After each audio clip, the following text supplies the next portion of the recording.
Huwag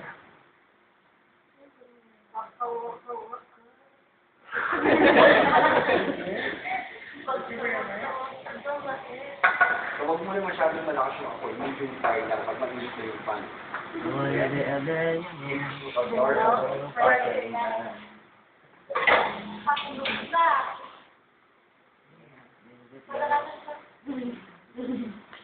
Malakas ang the only time na hindi short fire pag paatuloy mo na siya. Kasi pag masyadong malakas yung apoy, your product will stay to convert. Okay na po ng ating recipe. Fried shrimp. If you're doing flamming, make sure yung fruits nyo ay dry. Huwag kayong maglalagay ng yung makama yung juice. Kasi hindi yan naapoy. If you want, pagkatapos umapoy, tsaka nyo ilagay yung juice.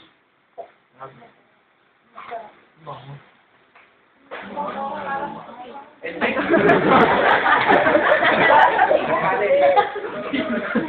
Sinong papaya?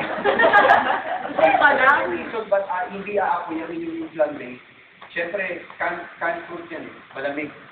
Diba? So, pag hindi mo hinihintay na maluto muna siya, naglagay ka agad ng rum, malamig yan, then hindi siya aapoy. What is the standard taste of a flambe product? We should have the butterball taste. What is a butterball? Kung alam niyo yung candy bilog, yung nakulay orange, yung dapat gano'n ang yung lasa niya. No? Butterball taste.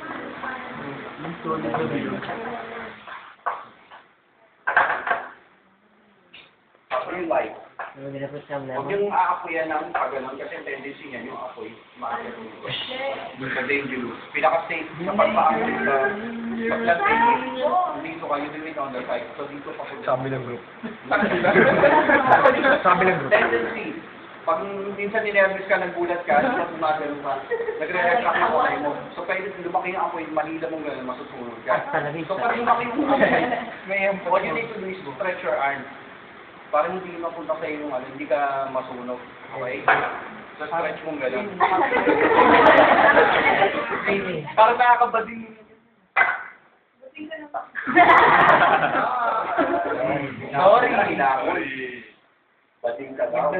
May girlfriend ka ba? Wala. Pero siro.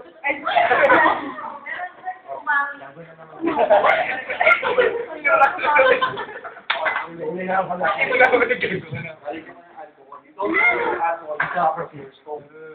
Okay, kasi delikado.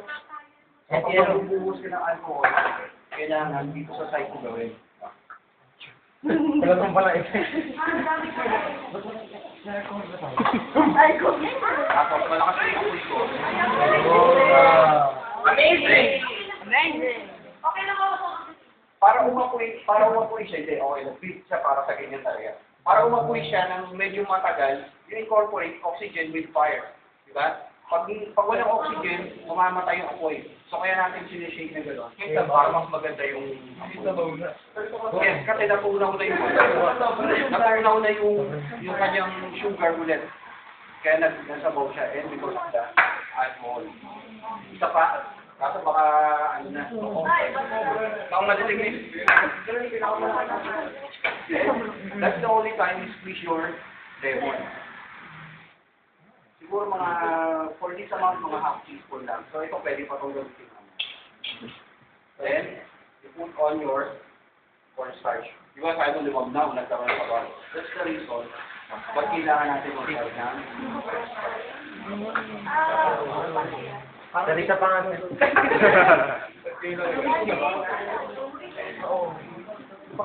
Gawa na po minuto. Minuto. Tapos yun, we were ready for replacing. For replacing. Sino lang ako?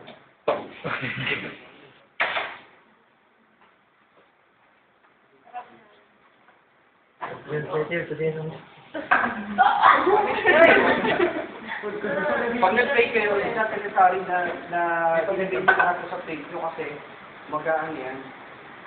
Maglulutang lang yung mga sauce. pwede kunin niyo muna. The rest of the ingredients. Hindi na ginawa nito. Hindi na pa yung yung ginawa na sir. Pagkatapos umapoy, huwag niyo na ibabalik ulit dito kasi masusunod na yung ano. So, set aside. Now, if you have yogurt or ice cream, you can put it on top. Tapos, for presentation, because may ice cream na on top, pwede mag-base again na konti. Yun lang, tapos cherry on top. Yun lang, tapos na siya, pwede na kayo mag-block. If you want to taste, pwede nyo. Pero pagkawin na ako.